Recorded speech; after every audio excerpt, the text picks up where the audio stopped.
সীমান্তে রাস্তার পাশে ইমারতি সামগ্রী যেন মরণ ফাঁদ, বাড়ছে দুর্ঘটনা।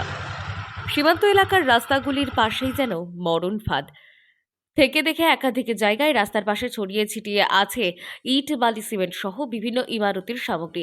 আর এর ফলেই যে কোনো সময় ঘটতে পারে বড় সড় বিপদ, জীবনে নেমে আসতে পারে চরম বিপর্যয়। ইতিমধ্যেই এর ফলে এলাকায় একাধিক দুর্ঘটনা ঘটেছে বলে অভিযোগ স্থানীয়দের।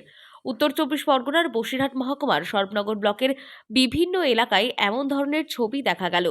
যদিও এ বিষয়ে নড়েচড়ে বসেছে ব্লক প্রশাসন। সরকারি জায়গা দখলমুক্ত করতে ইতিমধ্যেই মাইকিং প্রচার শুরু করেছে প্রশাসন।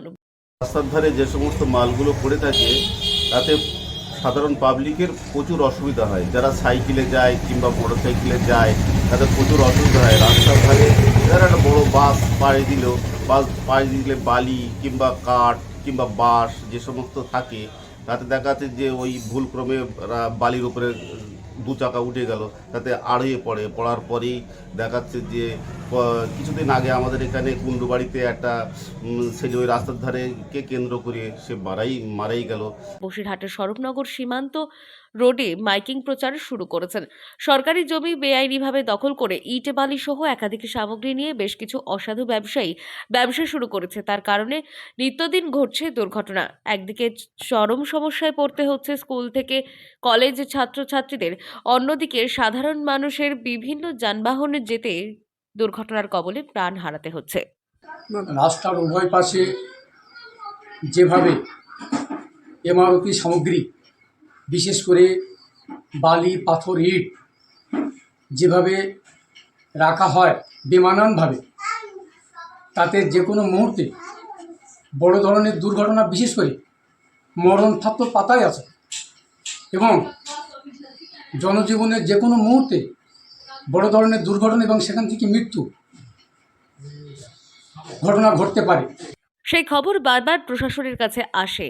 প্রশাসনের পক্ষ থেকে বারবার বলা হলেও টনক নড়েনি ওই অসাধু ব্যবসায়ীদের। তাই বাধ্য হয়ে প্রশাসনের পক্ষ থেকে মাইকিং প্রচার শুরু করলো। অবিলম্বে বেআইনি দখল করে রাখা জায়গা খালি করতে হবে, তা না হলে আইনত ব্যবস্থা নেওয়ার নির্দেশ দেওয়া হয়েছে। স্বরূপনগরে বিডিওর পক্ষ থেকে সেই নির্দেশ মতো শুরু হয়েছে স্বরূপনগর থানার পুলিশের মাইকিং প্রচার। স্বরূপনগর থানার পক্ষ থেকে প্রতিটি জায়গায়, বিশেষ করে জনবহুল এলাকার বাজার সহ বিভিন্ন সরকারি দপ্তরের সামনে তারা মাইকিং প্রচার শুরু করেন। রাস্তার ফুটপাতে রেখে রাস্তাগুলোকে আরও ছোট করা হচ্ছে, যার ফলে আমাদের এখানে অ্যাক্সিডেন্টের সংখ্যা উত্তরোত্তর বৃদ্ধি পাচ্ছে। স্বরূপনগর থানা এবং স্বরূপনগর ব্লকের পক্ষ থেকে লোকজনকে মাইকিং করে অ্যাওয়ার্ড করা হলো, এবং রাস্তায় রাস্তায় যাদের ইট, বালি, পাথর, স্টোন চিপ রাস্তার মধ্যে, ফুটপাতের মধ্যে আছে, ওদেরকে আমরা ফিজিক্যালি ওদের সাথে কথা এসেছি বলে তাদেরকে বুঝিয়ে এসেছি।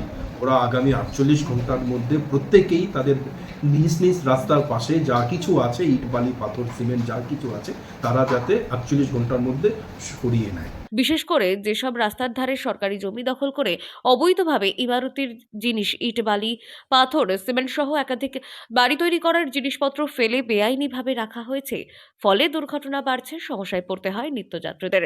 স্বরূপনগরের বিডিও বিষ্ণুপদ রায় বলেন, রাস্তার দুই ধারে সরকারি জমির উপর বেআইনিভাবে ইমারতের জিনিসপত্র ফেলে রাখা হয়। আমরা সেই নির্দেশিকা জারি করেছি, অবিলম্বে সেগুলি খালি করতে হবে।